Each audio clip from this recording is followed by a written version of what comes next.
On today's show, is Jarace Walker worth trading up for in the draft? How is he different than Taylor Hendricks, Anthony Black, and some of the other players we talked about? We'll talk about that and more on today's Locked On Mavs. I'm Luka Doncic, and this is Locked On Mavericks podcast. Mavericks, NBA champions. Bang! It's good, and the Mavericks have won the game. If you don't believe, you shouldn't be here. Loyalty never fades away. And welcome. You are locked on to the Dallas Mavericks. My name is Nick Angstadt, media member and NBA channel manager, Locked On Podcast Network, your team every day. Thanks for being part of the show. Make it Locked On Mavs your first listen every day. Join the Raccoon Squad. Be an everydayer and subscribe or follow for free. Just search Locked On Mavericks wherever you get your podcast or on YouTube. But the best way you can help us grow the show is to listen every day and to comment anything below. Let us know in the comment section. Should the Mavericks keep the pick if Jarace Walker is on the board, or should they trade it no matter what? Today's episode is brought to you by Game Time. Download the Game Time app, create an account, use your code LOCKEDONNBA for $20 off your first purchase. Last minute tickets, lowest price guaranteed.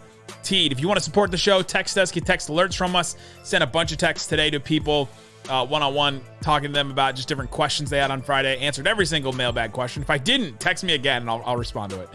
So subscribe to our subtext. Click the link in the description below. And joining me, as always, my co-host, writer, and contributor at Mavs.com. The finals fiend of the One More Thing King. What you got for me, Isaac Harris? Sorry, I had to hit the mute button there in the intro. This is 2 nights in a row. My son has opened the door. You made a cameo yesterday. It's way past his bedtime, but I thought we were going to get a copyright thing in because he walked in with his like Jungle Book Tony thing. Oh, Disney? Don't let Disney get involved. Bare necessity. You can't even sing it. Don't even... Oh, sorry. They're litigious. No, so for the audio listeners, I hit the intro video, and then when we came back, Isaac was just out of frame. just gone. Oh, man. On today's show, though, we're doing our draft profile of Jarace Walker. We've been doing these draft profiles. We've done Anthony Black. We did Taylor Hendricks.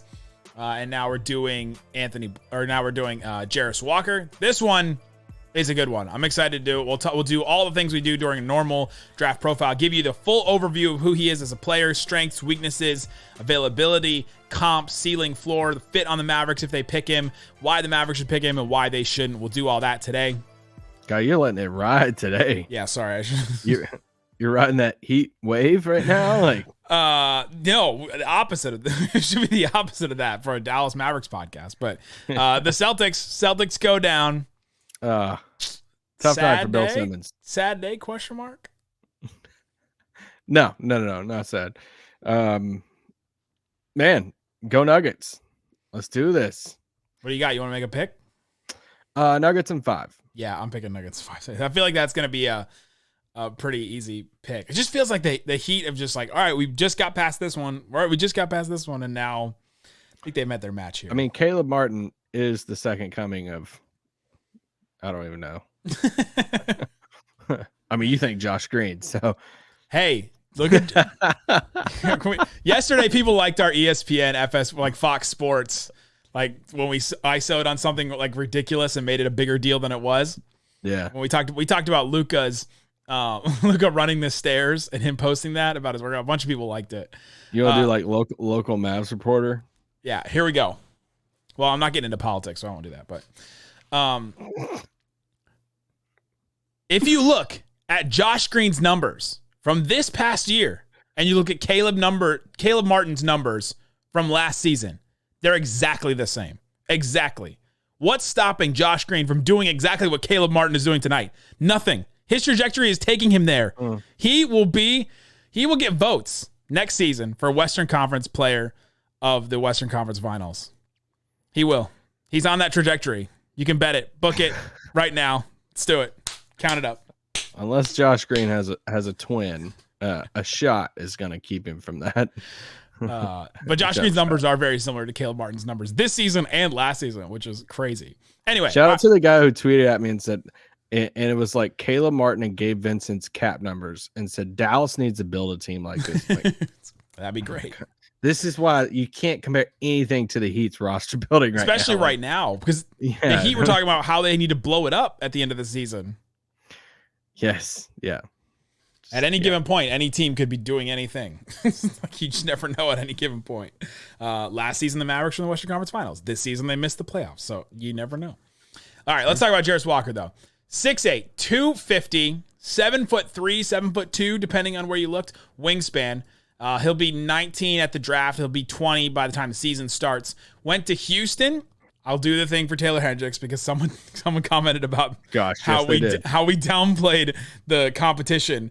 That you better UCF, go at Jarace Walker. the competition UCF played against. Houston did not play against the. So if you're from the outside, you don't know how the college system in America works. They didn't play against the highest level of competition. They played for Houston. They played against, like, I don't know, second level, third level of Division I college opponents. And so he didn't play against a ton. I don't know if we can say that we know for sure. All right, he played against some really good players out there in this. The one sentence descriptor of him is a versatile wrecking ball on defense and a skilled playmaker on offense. Again, we take a lot of stuff from Rafael Barlow, NBA Big Board. We've had him on to talk about these guys. Take from The Ringer, The Athletic, ESPN, and all that. We compile it together, and that's how we come up. And then we watch ourselves and watch a lot of clips and synergy and stuff like that, and then come up with these. But that's how you describe Jarace Walker. I mean, this guy is exactly what the Mavericks need. Like, let's just be plain and clear. Everything that we loved about Taylor Hendricks, I liked more about Jarace Walker. Except for the shot. Except for the outside shot. I mean, that's the only. It's not too far off, though. Like, it's not as far off. But I think definitely like Hendricks' shot better than Walker's, but I like everything else about Walker more. Yeah. Jarace Walker, man, he's a lot of fun. And yeah, I mean, if you had to put money on it, I just don't see a world in which he's there at 10. You look at some of his numbers from the combine. He had a 38-inch vertical, which was in the top 10 as far as max verts at the combine. Standing vert of 34.5, which I think was in the top 5 with that. He had the highest non-center wingspan at the combine at that 7'3". He's just a physical, monster at his position, and for the energy and motor and stuff that he has. He's a 10th overall ranked player from the ESPN 100 coming out of high school. He was a 5-star recruit. He went to IMG Academy down in Florida. Same academy. Josh Green went there. Dwight Powell went there. Cool little,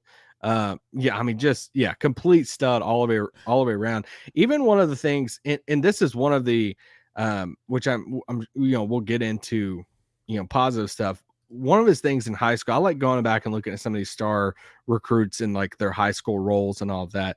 A cool thing about him at IMG, or at least something that, is there were a lot of injuries and stuff at IMG, and it forced him to play point guard at his size, and he's not going to be playing point guard in the league. Not at all. But it kind of makes sense though when it comes to the. He actually can put the ball on the floor, and he actually can make some passes and do a little playmaking, and get to the rim and stuff. He actually has some moves. So I like him a lot. I mean, I like him when you compare him to a lot of these guys in that range. He has to be right up there, right after the Thompson brothers, or yeah.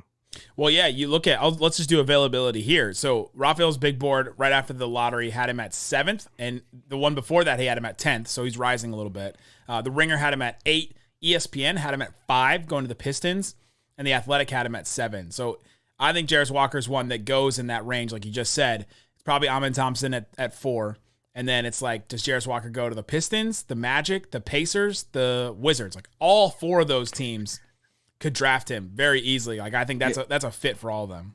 And he's gonna be like a prospect visit, like workout dream, because everything you hear about him too, he's just a great guy. Small example of that, he started every game except one his senior year in high school, and the one game he didn't start as a senior is because he gave up the starting spot. He volunteered it to another senior on senior night, the last game of the season. I know it's just a small thing, but it's just a small example of everything you hear or read about this guy. He seems like a great kid. And once these teams get him in-house and see all this vertical explosiveness and everything, it's going to be hard to pass him up. So let's talk about why it'll be hard to pass him up. We'll talk about his strengths and weaknesses coming up. But before we do, let me tell you about Prize Picks. Prize Picks is daily fantasy made easy every day of the NBA playoffs and finals. One PrizePicks user will win a chance of becoming a millionaire. Go to prizepicks.com/million. See how you can enter. You got to make 6 correct picks. How do you do that? Go to PrizePicks. Again, prizepicks.com/million. I'm clicking NBA right now. They already have Nuggets Heat up for game 1. So this is how you do it. Right now, you have 68 hours. So like until game 1. Jokic, more or less, 0.5 points. Do you think Jokic will score in game 1? Yes. Easy found money right there. Give me more on that one. Jimmy Butler, 27.5, more or less in game 1. Less. Less on that one. Bam Adebayo, your new favorite player, 16.5 points, more or less in game 1. Less. Jamal Murray, 25.5, more or less. Less. Do that and then just pick 2 others and you could do the million. If I just do what we just did right there, put down $20 and all 4 of those hit, I can win 100. If I put down $20 and I do the power play on this one, if I play $20, I can win $200 and so on. So you can go check it out. Again, use the promo code LOCKEDON, 100% deposit up to $100. Again, promo code LOCKEDON. Thanks, everybody, for hanging out with us on Locked On Mavs, being part of the show, part of the Raccoon Squad, and every dayer. We appreciate each and every one of you. We're doing our draft profile on Jarace Walker. All right, Isaac, let's talk about some strengths and weaknesses. Again, Jarace Walker, a versatile wrecking ball on defense, skilled playmaker on offense. He just has, like, the most amazing defensive tools that you can ever want in a modern NBA player. Great defender. He's got a football frame. Like, that's what I think KOC wrote that in the Ringers draft guide. And, like, you see it, like when you watch him, you go, this guy he's too tall. He's 6'8", but he should be playing like linebacker somewhere, like chasing around guys. Like he's just a big, like NBA ready already. And those tools, we mentioned the 7'3" wingspan. He's 6'8". He can move his feet. All that stuff is he's just so ready to defend in the NBA.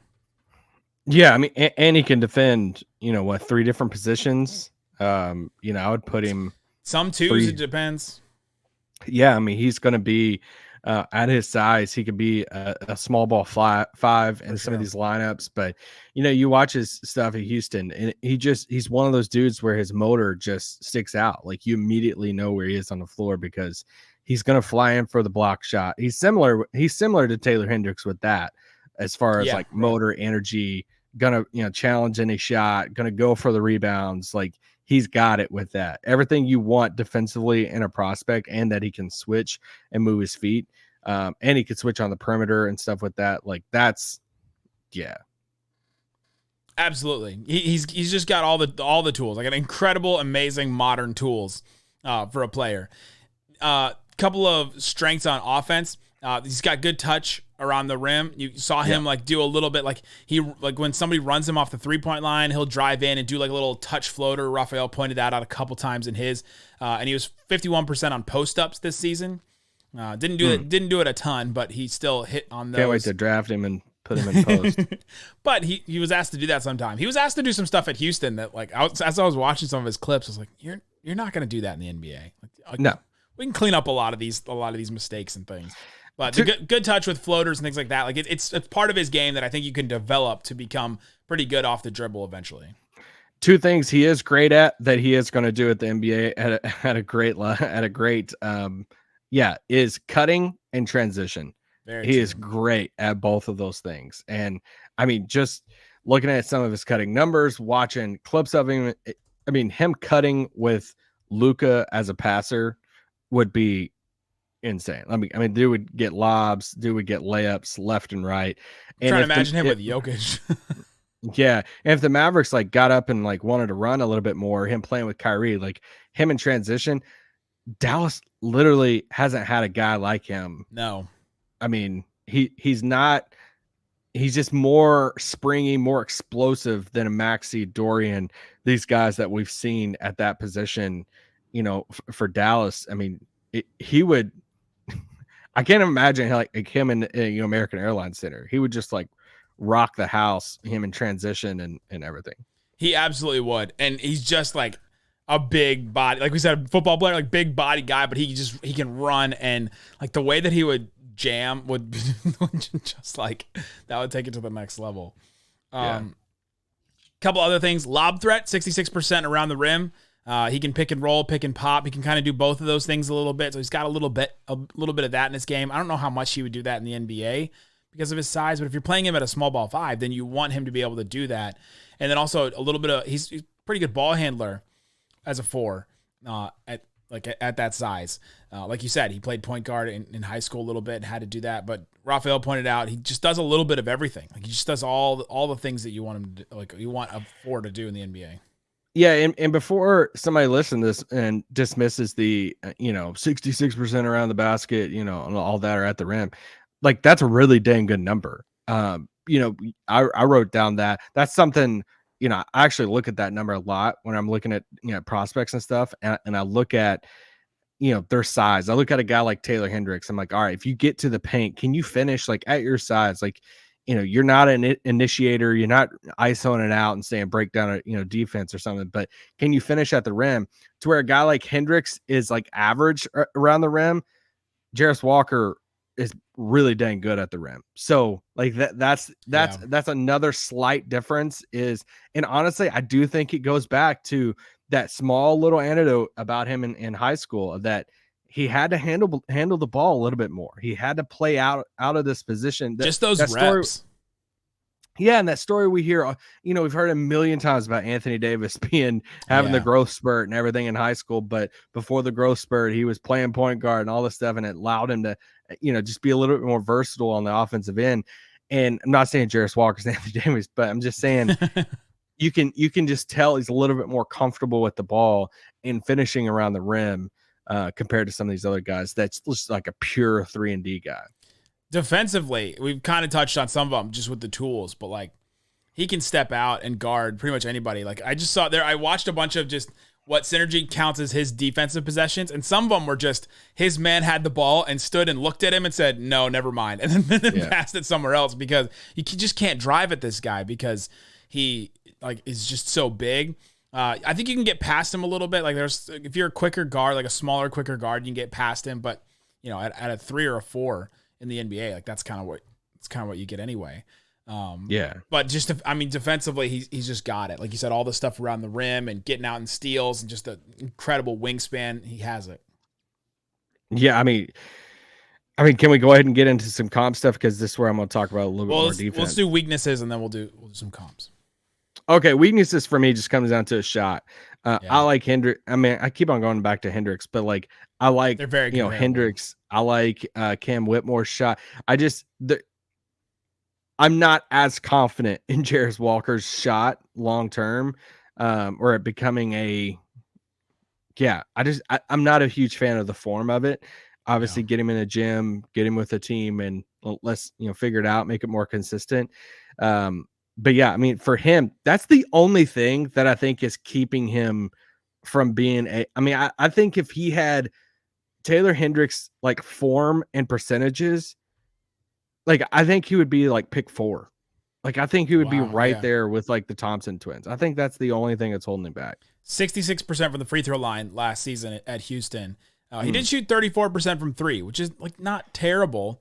And he did get hot in a stretch and hit like 50% of them over a 4 or 5 game stretch or something like that. Raphael pointed that out. And as I was watching his shots, like I watched a bunch of his shots. Every time he took a 3, if it was an opposing announcer, like their away game, they would go, "He can shoot that shot. He can shoot the 3." It was like everyone was surprised that he could hit that, and it didn't look natural. So everybody had to be surprised at that. His shot is just slow. It feels like really stiff to me. And yeah, like you said, they have to work on it for sure. It's not broke. I want to say broken, that it's not like it's not broken, or it's not like. I mean, I like his shot better than Anthony Black's shot, and I love Anthony Black, but it's just that is the biggest weakness if we have to pick one, right? For me, yeah. Coming up, let's do our comps. Let's compare him to some players across the league that we think he plays like, and then we'll talk about the potential fit with the Mavericks if they decide to go here. We'll talk about that coming up.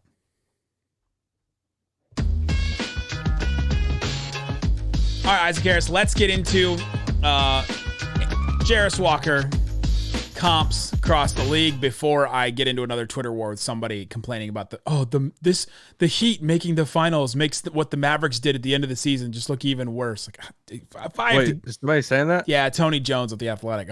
And then, of course, Matt Moore. No. Matt Moore, our friend, retweeted it because he's like the biggest proponent of the Mavericks quit on the season, which, hey, People not understanding math for that is absolutely incredible. be mad about the Mavericks being bad. They were bad at the end of the season. Like, and quit. They quit the last two games because they had a lot of the season. Like, what? Okay, so, and like, they weren't going to go to the finals just because they made the play-in. Like, they were going to lose to the Nuggets.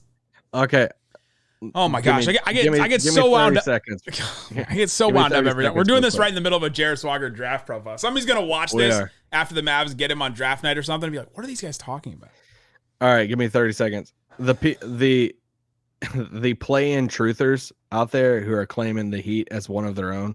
I'm like, guys, Miami had the 7th best record in the Eastern Conference. They would have been in the playoffs no matter the play-in or not. Like, we don't have to sit there. No, I'm not letting you ISO to go anti-play-in right now.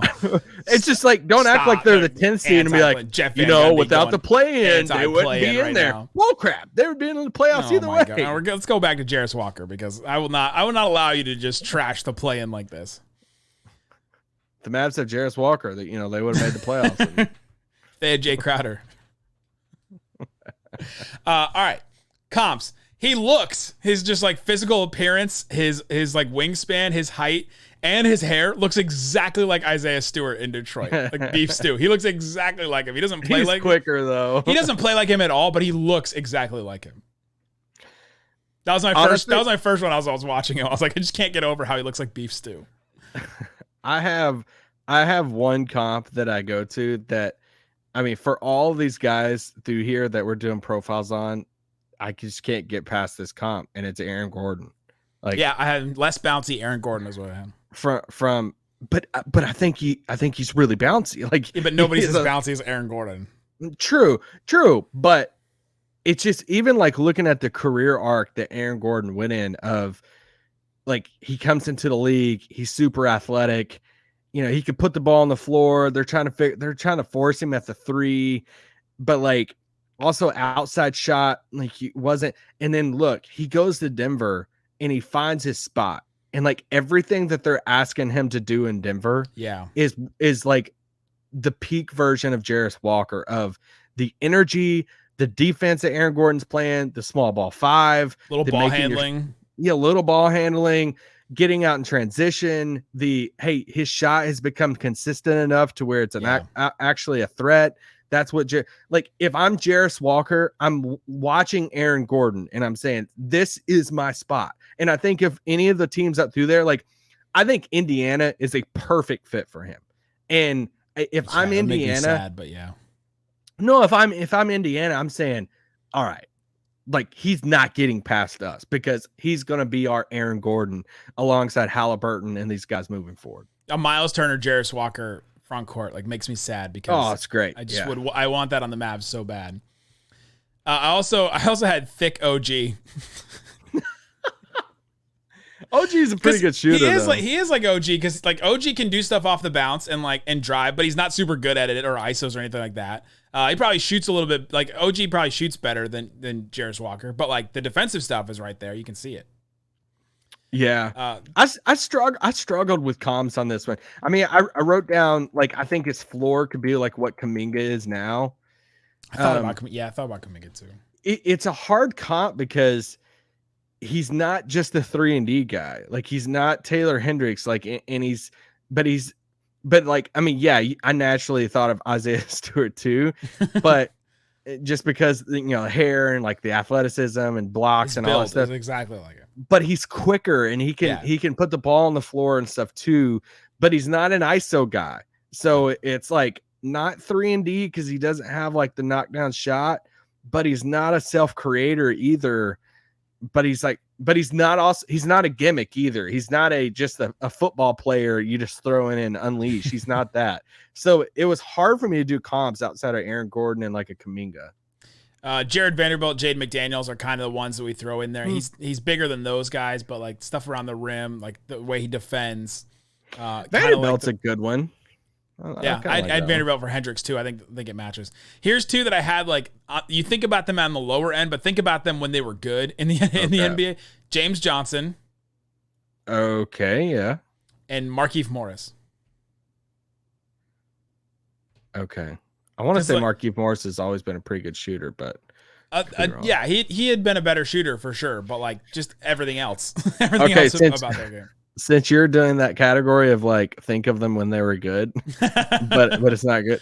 Could you do like a rookie year Montrezl Harrell?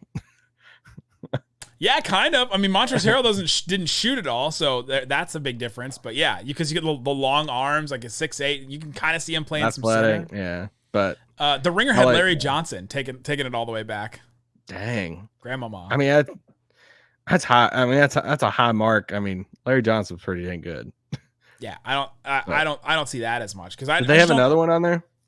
It was like Chuck Hayes or something like that. No, sorry. I feel like they bring that one out every year. Somebody is Chuck Hayes. Well, I tweeted tonight. I'm like, dude, they're gonna add a Carl Landry. Sorry, I get them confused. Carl Landry was the Ringer's other one. I don't like the Carl Landry one. I tweeted out tonight. I was like, they're gonna have like a conference finals Caleb Martin as like a as a comp person on there for some guy that averages 9 points a game in the regular season and 25 in the conference finals. Future role. I wrote down the exact same things I had for Taylor Hendricks. I think that he, is like a starting 3 or 4 eventually and a small ball 5 for like your next 10, 12, 15 years. Like he's just is going to be an immediate starter and like for the Mavericks rookie year, he would start at some point. I'm a little more confident in Jarace Walker that he would start than Taylor Hendricks, but I think at a certain point in the rookie year, maybe not to start the season, but eventually he would work his way in because he would just be that impactful. Everything for him would come down to the shot with sure. how much he played, because that they could have a Maxey on the floor in that same spot. And Maxey's, has shown that he can hit a shot. So for Jarace Walker, that if you're going to play alongside Luka, especially at the 4 spot. Now, if you play like small ball 5, you don't have to, because you can get away with like one guy on the floor not making shots. But we all know that Dwight's going to be back as a starting center. So if Jarace is, sorry, Nick didn't catch that. Sorry, somebody retweeted the Jaylen Brown clip with Taylor Rooks where he said he's going to win 5 rings. Oh man! By the year, he said it was by the year, dude, like 2025. People are digging up stuff. We got Hornets tweets of Caleb Martin getting waived, and I love these nights when teams get eliminated like this. They're just like all time digging stuff up. Sorry. Future role. I mean, it's the 4 spot, and for him, if he knocks down the shot, it's the starting 4 spot, and it's the Aaron Gordon rule that Denver's has him in. Roster impact to me, he boosts your wing depth and adds a lot of size to it that the Mavs would desperately need. But I don't think he fixes it. Like I don't think you're walking into next season with Reggie Bullock, Josh Green, Jarace Walker, and Maxey, and feeling good about your like 3-4 rotation. Yeah, that's not your solution. You still want another like proving guy in there. But like you're looking at the role Dorian played and saying, all right, can we get a more athletic, more explosive, younger version of that? And that's Jarace Walker. But yeah, you definitely need another one. And can we equip him with the same jumper that they eventually equipped Dorian Finney-Smith with? All right, let's do the end. Why should the Mavs take him? I mean, not to go back to it, but it's because Nico and them are watching the Nuggets right now, and they're saying, man, it's so good to have guys like him, like Aaron Gordon and KCP, and he just fits that mold. Like everybody needs those type of guys, and he's not going to be the garden point guards. Like that's why you need the Josh Greens and Reggie Bullocks of the world. But Dallas needs size and strength at the wing spot. They need a guy that's in that 6'7", 6'8", 6'9" range, like Jarace Walker. And if they're sitting there at 10 and Jarace Walker's there at 10 and they take Walker, then you know that they're trying to pair him as the Aaron Gordon for the Mavs alongside Luka Doncic for the next years to come. Absolutely. And you're looking at these teams, especially the teams that have had success in the playoffs recently, say, okay, you need at least one elite defensive player.